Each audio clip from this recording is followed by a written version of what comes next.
The first flight date of the National Combat Aircraft KAAN, the largest project carried out by Turkish Aerospace Industries, TUSAŞ, has been postponed, which was last announced as the 27th of December. According to the information obtained, following the completion of ground tests and taxi tests, KAAN is expected to make its first flight within a few weeks. To date, KAAN ejection seat tests, full-length static tests, inertia and static tests of control surfaces, landing gear drop tests, avionics system tests in the System Integration Laboratory, engine starting tests after fuel tests have been carried out. The date when the initial conditions called T0 of the National Combat Aircraft KAAN were met is 2018.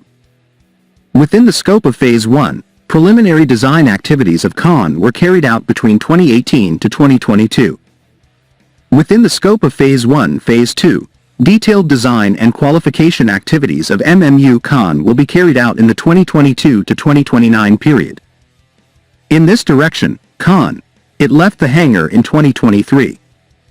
It is aimed to produce 3 prototypes by 2026.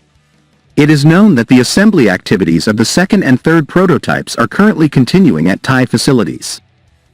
The Block 10 configuration, which will be delivered to the Air Forces Command, is aimed to be developed by 2029.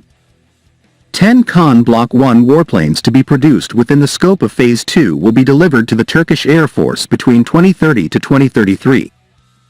However, this date announced by the Turkish Air Force was revised by Thai to 2028. Within the scope of Phase 3 between 2034 to 2040, the development and mass production activities of other KAAN blocks will be carried out. This date was revised by Thai as 2030.